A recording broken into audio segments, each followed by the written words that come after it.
Po, magandang umaga po sa lahat po ng aking mga listeners, sa lahat po ng nanonood, nakikinig po ng aking mga live, ng aking mga vlogs.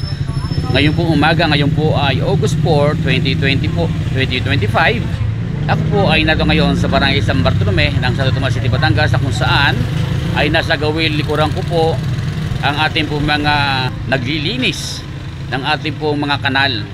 Dahil nga po sa sunod-sunod po mga pag-ulan dito po sa atin ay ang Barangay San Bartolome po ay meron po dito mga kanal na umaapaw.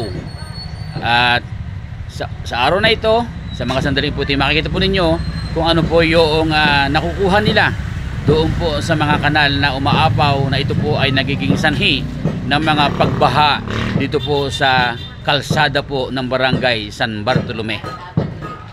Nakita po nito sa kanal na ito, ito po takip po ng kanal ng manhole ay binuksan at tumanbad po. Nakita po ng ating mga naglilinis ang isang po mga basura na mga plastic bottle na yan po. At makita po ninyo yung tambak po ng mga plastic bottle na ayaw naman pong kuhanin ng mga ikangay namimili po ng mga plastic dahil napakarumi raw.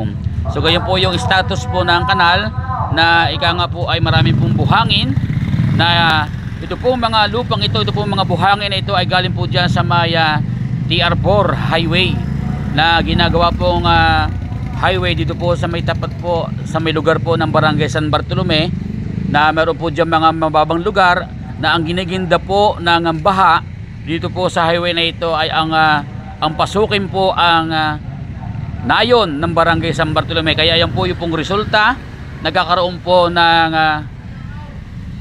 mga basura at nagkakaroon din po ng tambak po ng mga lupa at buhangin. At makikita po ninyo,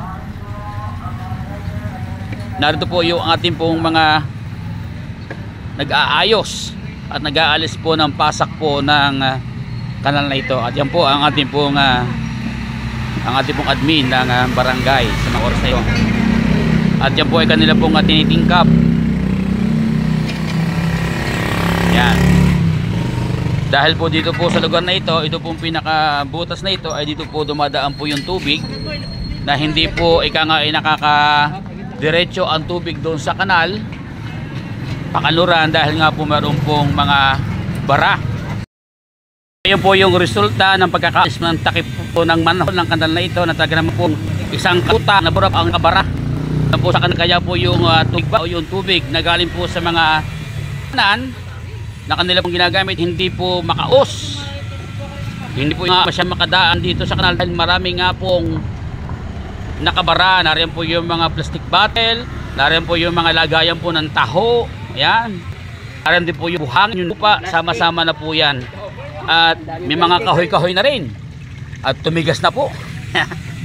Kaya hindi po makalarga yung tubig na dito po sa kanal. Po ng harang o bara po sa kanal po ay nagiging sanhi po ng pagbaha dito po sa karsada kapag panahon po ng tag-ulan o panahon po ng bagyo. Dahil nga po hindi po makaraan po yung tubig baha dyan po sa kanal patungo dyan po sa pinaka main kanal sa Maharlika Highway ng Santo Tomas City, Batangas. At yan po, mga oras na ito ay nakita po ng ating punong barangay na ito po ay dapat oras na ito po ay tanggalin at alisin po yung mga bara dyan po sa kanal. At sa mga sandali pong ito ay kanila pong tinatanggal at kita-kita nyo po kung ano po ang laman. Yan. Napakaitim na burak, may mga plastic na sari-sari po at meron po mga battery na nakaharang.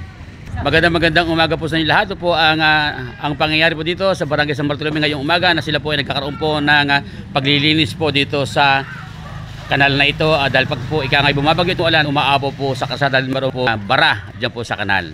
So yan po, at magandang umaga po sa inyo lahat. Ito po inyong kaibigan, kabayan, kabalikatan, Kuya Igan Makata ng Santo Tomas City, Batangas. Please follow, like, comment, share my vlog. Thank you for watching.